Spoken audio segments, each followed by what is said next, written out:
Shalom, saudara terkasih dalam Tuhan. Bahagia dan sukacita sekali bisa berjumpa kembali dengan saudara melalui program Renungan Harian Channel 5M bersama saya, Pendeta Ong Handoko Kurniawan. Sebelum kita mendengarkan program Renungan Harian ini, mari siapkan hati saudara, kita sama-sama berdoa. Bapa kami yang di surga, dikuduskanlah namamu, datanglah kerajaanmu, jadilah kehendakmu di bumi seperti di surga. Berikanlah kami pada hari ini makanan kami yang secukupnya, dan ampunilah kami akan kesalahan kami, seperti kami juga mengampuni orang yang bersalah kepada kami. Dan janganlah membawa kami ke dalam pencobaan, tetapi lepaskanlah kami daripada yang jahat, karena Engkaulah yang empunya kerajaan dan kuasa dan kemuliaan sampai selama-lamanya.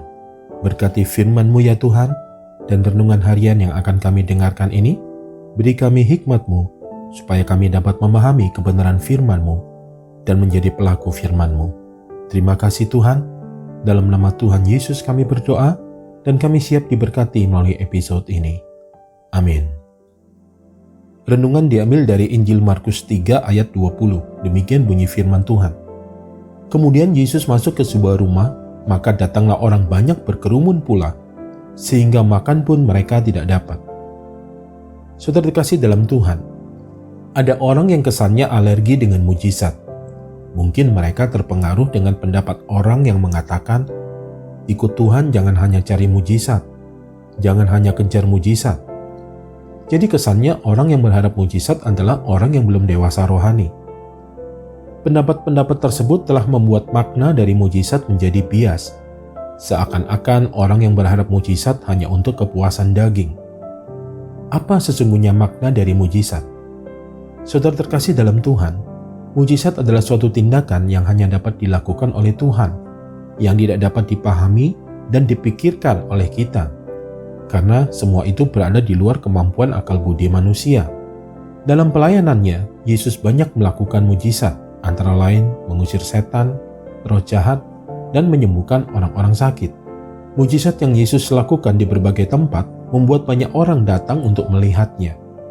Alkitab mencatat, setelah Yesus memanggil ke-12 murid yang akan diutus untuk memberitakan Injil, Yesus berkunjung ke sebuah tempat. Ketika Yesus memasuki sebuah rumah, banyak orang berkerumun sehingga mereka tidak dapat makan. Melihat hal itu, keluarga Yesus mengambil dia, sebab apa yang dikerjakannya dianggap di luar batas kenormalan. Peristiwa yang dikerjakan oleh Yesus telah membuat para ahli Taurat yang datang dari Yerusalem juga menduga bahwa Yesus dirasuki setan, sebab ia dianggap mengusir setan dengan kuasa Beelzebul. Yesus mengetahui apa yang dipikirkan para ahli Taurat. Ia menjawab mereka dengan perumpamaan yang sifatnya retoris, yaitu bagaimana iblis dapat mengusir iblis. Hal itu akan membuat kerajaan mereka terpecah-pecah dan tidak bertahan. Hal ini sama dengan sebuah rumah tangga. Jika terpecah-pecah, maka rumah tangga itu tidak akan bertahan. Demikianlah pula dengan iblis. Jikalau ia memberontak, maka ia akan terbagi-bagi, tidak bertahan, dan akan hancur. Saudara terkasih dalam Tuhan, para ahli Taurat tidak percaya akan mujizat yang dilakukan Yesus. Mereka meyakini bahwa hanya Allah dan orang-orang pilihannya yang dapat melakukan mujizat seperti Nabi Allah. Mereka menyangkal kuasa yang dimiliki oleh Yesus. Bahkan mereka tidak percaya bahwa Yesus melakukan mujizat dengan kuasa Roh Kudus.